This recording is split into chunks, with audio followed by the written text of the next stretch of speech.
Hi friends, आप लोग को टारगेट स्टडी सेंटर में स्वागत है। मैं आप लोग के बीच सब्जेक्ट इकोनॉमिक्स से टॉपिक अर्थव्यवस्था एवं इसके विकास का इतिहास से 50+ क्वेश्चन लेकर के आए हैं, जो आप लोग के बीच स्टार्ट करने जा रहे हैं। क्वेश्चन नंबर 1, इनमें कौन से देश में मिश्रित अर्थव्यवस्था है? तो इसका आंसर हो जाएगा आपका सी, भारत में कैसी अर्थव्यवस्था है? तो मिश्रित। और मिश्रित अर्थव्यवस्था उस अर्थव्यवस्था को बोलते हैं जहाँ पे सार्वजनिक अर्थव्यवस्था और निजी दोनों सम्मिलित होते हैं, उसी को मिश्रित अर्थव्यवस्था बोलते हैं। क्वेश्चन नंबर 2, निम्न में किसको प्राथमिक क्षेत्र भी कहा जाता है? तो इसका आंसर हो जाएगा आपका बी, कृषि क्षेत्र को प्राथमिक क्षेत्र कहा जाता है। क्वेश्चन नंबर 3, भारत में योजना आयोग का गठन कब किया गया था?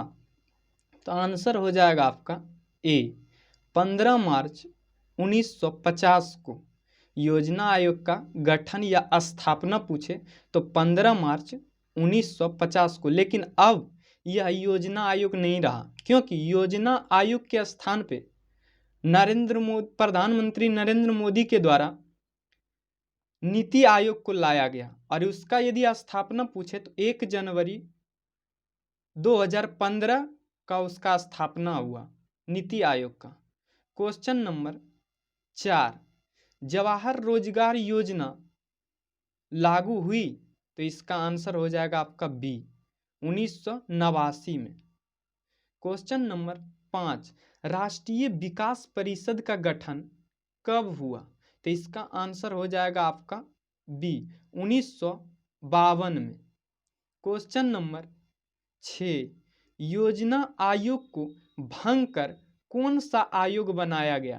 तो इसका आंसर आपका हो जाएगा नीति आयोग। और यदि इसका स्थापना पूछ दे तो 1 जनवरी 2015 का इसका स्थापना प्रधानमंत्री नरेंद्र मोदी के द्वारा किया गया। क्वेश्चन नंबर 7, नोबेल पुरस्कार से सम्मानित बांग्लादेशी अर्थशास्त्री हैं? तो इसका आंसर हो जाएगा आपका सी, प्रो मोहम्मद यूनुस इसका नाम है। क्वेश्चन नंबर 8, किसने कहा बिहार के विकास के लिए भारत का विकास संभव नहीं है? तो आंसर आपका हो जाएगा B, doctor APJ Abdul Kalam. इसे ही भारत का मिसाइल मैन के नाम से भी जाना जाता है। क्वेश्चन नंबर 9, जिस देश की राष्ट्रीय आय अधिक होता है वह देश कहलाता है? तो इसका आंसर हो जाएगा आपका बी, विकसित देश कहलाता है। तो यहाँ पे राष्ट्रीय आय हो या तो प्रति व्यक्ति आय हो, जिस देश का प्रति व्यक्ति आय भी अधिक होगा तो उस देश को विकसित देश ही कहा जाएगा, क्योंकि जब किसी देश का प्रति व्यक्ति आय अधिक होगा तो उसका राष्ट्रीय आय भी क्या होगा? अधिक होगा। और यदि जिस देश का राष्ट्रीय आय अधिक होगा तो उसका प्रति व्यक्ति आय भी अधिक होगा, और वैसा देश को विकसित देश कहेंगे। क्वेश्चन नंबर 10, भारत में नीति आयोग का स्थापना कब हुई? तो इसका आंसर आपका हो जाएगा डी, 2015 को। और यदि इसका मंथ पूछे, डेट, समय, तो 1 जनवरी 2015 को।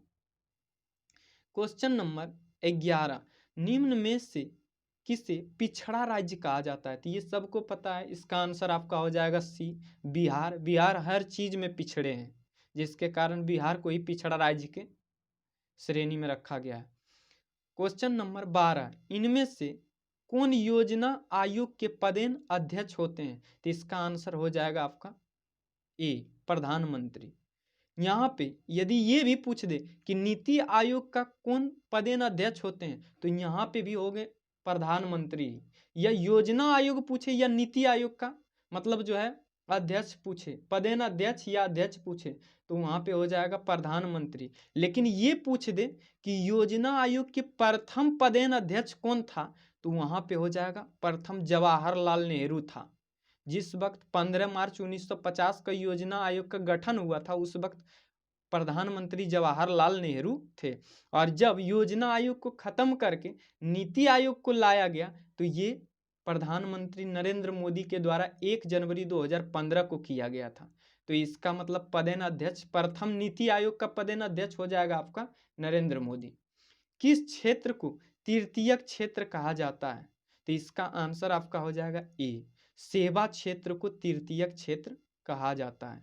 क्वेश्चन नंबर 14, किस क्षेत्र को द्वितीयक क्षेत्र कहा जाता है? तो इसका आंसर आपका हो जाएगा सी, उद्योग क्षेत्र को द्वितीयक क्षेत्र कहा जाता है। क्वेश्चन नंबर 15, भारत की आर्थिक व्यवस्था है तो कैसी? तो इसमें हो जाएगा आंसर आपका सी, मिश्रित, क्योंकि जहां पे समाजवादी अर्थव्यवस्था एवं पूंजीवादी अर्थव्यवस्था होता है, जिस देश में दोनों तरह की अर्थव्यवस्था होते हैं उसी को मिश्रित अर्थव्यवस्था, तो इसको इस रूप में भी पूछ सकता है। आंसर में दिया हुआ रहेगा समाजवादी और पूंजीवादी, और सी में मिश्रित ना दे करके ए बी दोनों दे देगा, और डी में इनमें से कोई नहीं, तो वहां पे ए बी दोनों हो जाएगा। जिस देश में समाजवादी और पूंजीवादी होगा उस देश को मिश्रित अर्थव्यवस्था कहा जाता है। क्वेश्चन नंबर 16, निम्नांकित में किस राज्य को एक पिछड़ा राज्य कहा जाता है?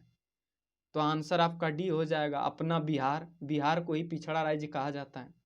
क्वेश्चन नंबर 17, बिहार के जमशेदपुर में लौह इस्पात के कारखाने की स्थापना हुई थी? तो इसका आंसर हो जाएगा आपका सी, 1907 में।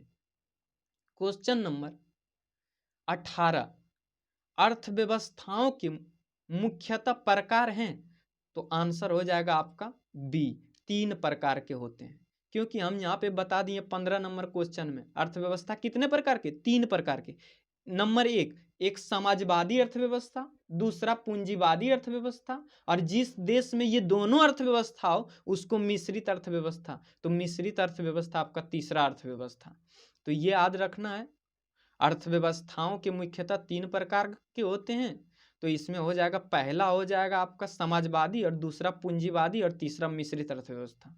क्वेश्चन नंबर 19, निम्नांकित में कौन सा देश विकसित अर्थव्यवस्था का उदाहरण है?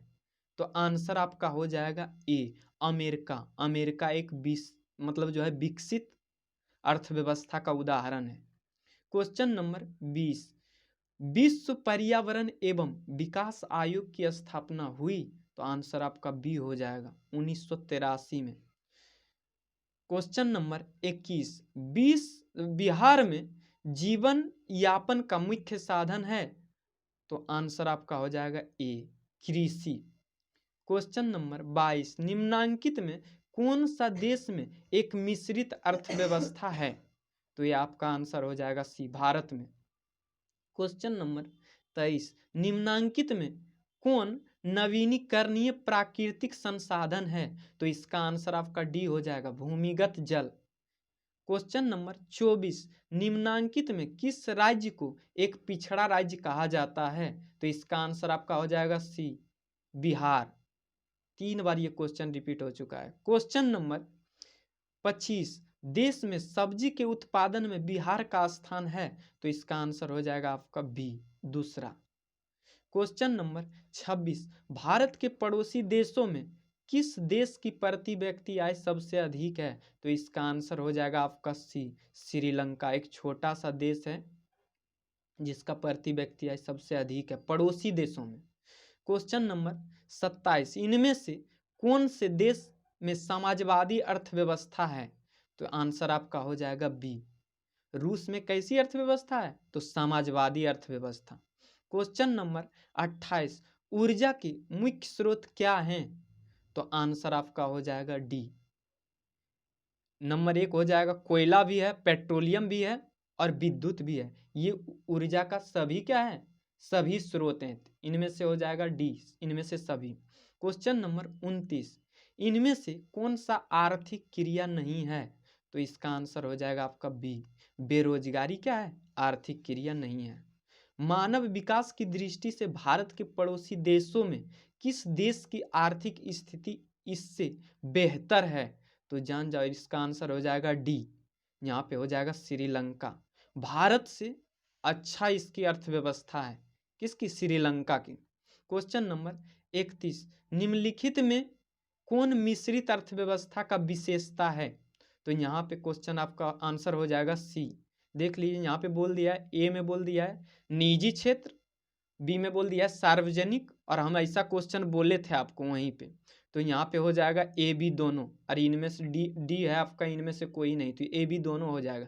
निजी क्षेत्र या सार्वजनिक क्षेत्र, निजी क्षेत्र को ही हम लोग पूंजीवादी बोलते हैं, पूंजीवादी अर्थव्यवस्था, और इसको बोलते हैं सार्वजनिक, और ये जिस देश में ये दोनों अर्थव्यवस्था हो उसी को हम लोग मिश्रित अर्थव्यवस्था बोलते हैं।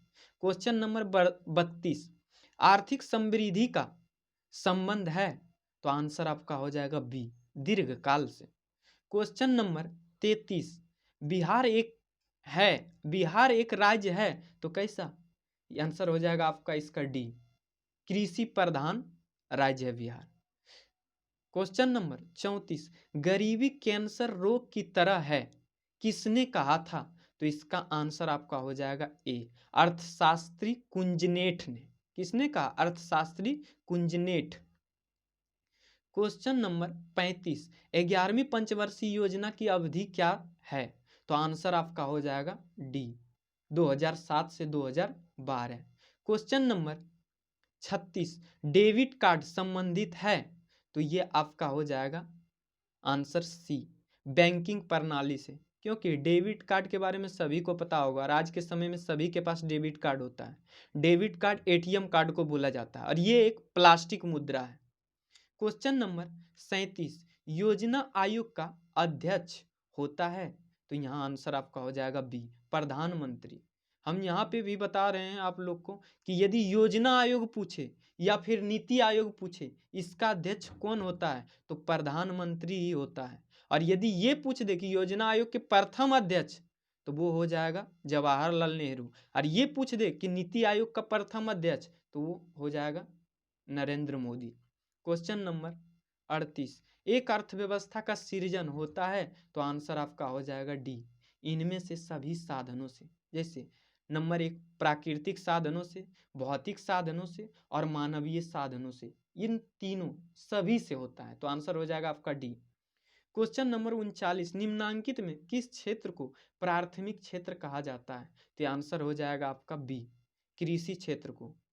इसके बारे में हम नेक्स्ट वीडियो में आप लोग के साथ चर्चा करेंगे, जो बताएंगे जिससे कि इससे जितना भी क्वेश्चन आएगा, प्रथम क्षेत्र, द्वितीय क्षेत्र, तृतीय क्षेत्र, सारा क्वेश्चन कभी भी नहीं गलती होगा, कभी भी नहीं, क्योंकि इस वीडियो में यदि बताएंगे तो लंबा वीडियो हो जाएगा, जिसके कारण नहीं बताएंगे। क्वेश्चन नंबर 40, स्वतंत्रता प्राप्ति के बाद भारत का मुख्य आर्थिक उद्देश्य है, तो आंसर आपका हो जाएगा डी, उपयुक्त में सभी। तो स्वतंत्रता प्राप्ति के बाद भारत का मुख्य आर्थिक उद्देश्य क्या था, तो इसका देखिए ऑप्शन ए में कहता है तीव्र आर्थिक विकास, मतलब तीव्रता से विकास हो भारत का। बी में कहता है उत्पादन रोजगार सृजन, जब तीव्रता से भारत का विकास होगा तो उसमें रोजगार का तो सृजन होना ही है, तब जब रोजगार सबको मिल जाएगा, बेरोजगार लोगों को, तो वहां पे क्या होगा, निर्धनता का तो निवारण हो जाएगा, गरीबी तो मिट जाएगा, तो इसी लेकर के इनमें से हो जाएगा आपका ऑप्शन डी। क्वेश्चन नंबर 41, आर्थिक विकास का गैर आर्थिक कारक कौन है, तो आंसर हो जाएगा आपका बी, सामाजिक संस्थाएं। क्वेश्चन नंबर 42, आर्थिक संरचना एक मुख्य अंग है, तो इसका आंसर आपका हो जाएगा सी, यातायात एवं संचार। क्वेश्चन नंबर 43, बिहार के आर्थिक पिछड़ेपन का मुख्य कारण है, तो आंसर आपका हो जाएगा डी, क्योंकि अब यहाँ पे देखें ऑप्शन ए, जनसंख्या में तीव्र वृद्धि, यहाँ पे कोई रोक टोक नहीं है, जितना पैदा करना है कर दीजिए, इसीलिए तो बिहार पिछड़ा है। ऑप्शन बी, कृषि पर अत्यधिक जनाभार, तो ज्यादा जनसंख्या बढ़ेगा, ज्यादा पैदा होगा, तो वो किस पे, कृषि पे ही ना उसका जनाभार बढ़ेगा। और ऑप्शन सी, बाढ़ एवं सुखाड़ का प्रकोप, तो बिहार तो ये सब में तो पूरा आगे है, बाढ़ से भी प्रभावित होने वाला बिहार ही है, जो कि पूर्वोत्तर भी नहीं, उत्तरी बिहार, जो कि हमेशा हर साल कोसी से प्रभावित रहता है, जिसके कारण जो है कोसी को बिहार का शोक के नाम से भी जाना जाता है, और सुखाड़ भी होता है। इसके कारण क्या होता है, उपयुक्त में से सभी, यही सब कारण से बिहार पिछड़े हैं। क्वेश्चन नंबर 44, आर्थिक क्रियाओं का उद्देश्य होता है, तो यहाँ पे आपका आंसर हो जाएगा ए, जीवो उपार्जन, जीवों का उपार्जन। क्वेश्चन नंबर 45, भारत की प्रथम पंचवर्षीय योजना की कार्यकाल था, तो यहाँ पे आंसर आपका हो जाएगा बी, 1951 से 56, क्योंकि पंचवर्षीय योजना 5 वर्ष के हुआ करता था, इसी लेकर के 51 में 5 जोड़ने के बाद तो 56, प्रथम पंचवर्षीय योजना 51 से 56 तक चला था। क्वेश्चन नंबर 46, सम्यक विकास की प्रक्रिया संबंधित है, तो आंसर आपका हो जाएगा सी, सभी वर्ग से। सम्यक विकास मतलब सबका विकास, तो वो उच्च वर्ग हो या निम्न वर्ग हो या मध्य वर्ग हो, उसमें सभी का विकास होगा, तो इसी लेकर के सम्यक विकास की प्रक्रिया संबंधित है तो सभी वर्ग से। क्वेश्चन नंबर 47, एक समाजवादी अर्थव्यवस्था में सर्वाधिक बल दिया जाता है, तो इसका आंसर हो जाएगा आपका डी, लोक कल्याण पे। क्वेश्चन नंबर 48, आर्थिक विकास की माप के लिए सबसे उपयुक्त सूचकांक है, तो आंसर आपका हो जाएगा बी, इसके लिए प्रति व्यक्ति आय इसका माप का सूचकांक है। क्वेश्चन नंबर 49, बिहार में किस प्रकार की फसलों का उत्पादन होता है, तो यहाँ पे आंसर हो जाएगा आपका सी, यहाँ पे खाद्यान्न फसल एवं व्यावसायिक फसल, ए बी दोनों यहाँ पे हो जाएगा, जो आपका आंसर में सी में दिया हुआ है। तो यहाँ खाद्यान्न फसल भी होता है और यहाँ पे व्यावसायिक फसल जिसका व्यवसाय किया जाता है, जिसको मार्केट में बेच दिया जाता है, उसी को बोलता है, और खाद्यान्न फसल जो खाने योग्य होता है। उसके बाद क्वेश्चन नंबर 50, निम्नांकित में किस क्षेत्र को प्राथमिक क्षेत्र कहा जाता है, तो आंसर आपका बी हो जाएगा, कृषि क्षेत्र। क्वेश्चन नंबर 51, पशुपालन एवं मत्स्य पालन किस क्षेत्र के अंतर्गत आते हैं, तो इसका भी आंसर आपका ए हो जाएगा, प्रथम क्षेत्र के अंतर्गत। क्वेश्चन नंबर 52, निम्नांकित में कौन सा सामाजिक संरचना का अंग है, तो यहाँ पे आंसर आपका डी हो जाएगा, उपयुक्त में से सभी, शिक्षा प्रशिक्षण, उसके बाद बी में स्वास्थ्य सेवाएं और सी में आवास, तो डी आपका आंसर हो जाएगा इनमें से सभी। क्वेश्चन नंबर 53, जिस देश की राष्ट्रीय आय अधिक होता है वह देश कहलाता है, तो ये पहले भी क्वेश्चन बता दिए थे, आंसर आपका हो जाएगा बी, विकसित देश कहलाता है, चाहे वहां का राष्ट्रीय आय अधिक हो उस देश का या प्रति व्यक्ति आय अधिक हो, प्रति व्यक्ति आय अधिक होगा तो राष्ट्रीय आय भी अधिक होगा, राष्ट्रीय आय अधिक होगा तो प्रति व्यक्ति आय भी अधिक होगा, तो वो ऐसा देश विकसित देश कहलाएंगे। क्वेश्चन नंबर 54, जीवन की भौतिक गुणवत्ता का सूचक है, तो इसका आंसर आपका हो जाएगा डी, सभी, इनमें से सभी, ए में जीवन प्रत्याशा, बी में शिशु मृत्यु दर और सी में मौलिक साक्षरता, इन ये सभी हो जाएगा, आपका डी आंसर हो जाएगा। अर्ध विकसित देशों की कार्यशील जनसंख्या का अधिकांश भाग संलग्न रहता है, तो ये कहाँ पे रहता है, ये आपका आंसर हो जाएगा ए, प्रथम क्षेत्र में रहता है ये संलग्न। ये क्या होता है, प्रथम क्षेत्र में संलग्न रहता है, जिसके कारण ये अविकसित नहीं कहला पाता है। इसी के साथ ये आप लोग का वीडियो खत्म होता है। आप लोग को अच्छा लगे तो कृपया लाइक करें और सब्सक्राइब करने के लिए नहीं भूलें, और इस वीडियो का शेयर भी करें, जिससे कि और सभी भाइयों के पास पहुंच सके जो भी 10th का एग्ज़ाम दे रहा हो। Thank you.